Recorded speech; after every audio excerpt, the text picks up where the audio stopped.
অনেক দিন পর বাসার সবাই মিলে তৃপ্তি সহকারে পেট ভরে ভাত খেলাম এই মাছের লেজ ভর্তাটা দিয়ে। এত বেশি মজার হয়েছিল এই ধনিয়া পাতার এই ভর্তাটা, অসম্ভব মজার হয়েছিল।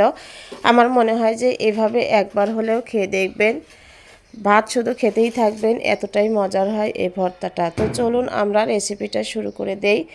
তো দেখতেই পাচ্ছেন কতটা লোভনীয় লাগছে, তাই না? তো এখানে আমার একটা রুই মাছের লেজ ছিল।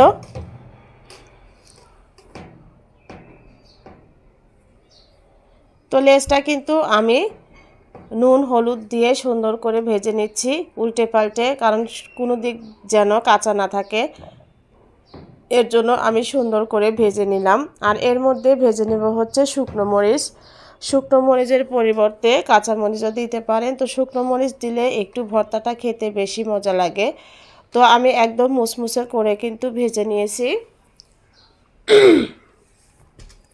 আর এখানে দিয়ে দিলাম হচ্ছে পেঁয়াজ আর রসুন, দিয়ে দিলাম হচ্ছে পেঁয়াজ কলি দিয়ে আমি খুব বেশি কিন্তু ভাজবো না, একদম মুসমুসে করে ভাজবো না, একটু কাঁচা কাঁচা রাখবো, তাহলে ভর্তাটা খেতে বেশি মজা লাগে।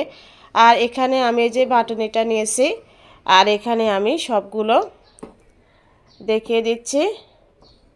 ধনিয়া পাতা, তারপরে পেঁয়াজ মরিচ সব কিছুই কিন্তু আমি ভেজে নিয়েছি। তো আমি কিছুটা সরিয়ে রাখলাম, রাখার পরে লেজের ভিতরে যে কাঁটাগুলো থাকে সেগুলো আমি সুন্দর করে পরিষ্কার করে নিব। তো যদিও একটু সময়ের ব্যাপার, তো আমি খুব দ্রুত কাঁটাগুলো পরিষ্কার করে নিয়েছি। আর বড় মাছে কাঁটা একটু কমই থাকে। তো এবার আমি মরিচগুলো সুন্দর করে একটু ভেঙে ফিনিশিং করে নিলাম। নেওয়ার পরে আমি ভর্তাটা কিন্তু করা শুরু করে দিয়েছি। তো এখানে আমি যেগুলো ভেজে রেখে দিয়েছিলাম সে সবগুলো দিয়ে মিক্সড করে নিচ্ছি। আর লাস্টে দিয়ে দিলাম হচ্ছে ধনিয়া পাতা।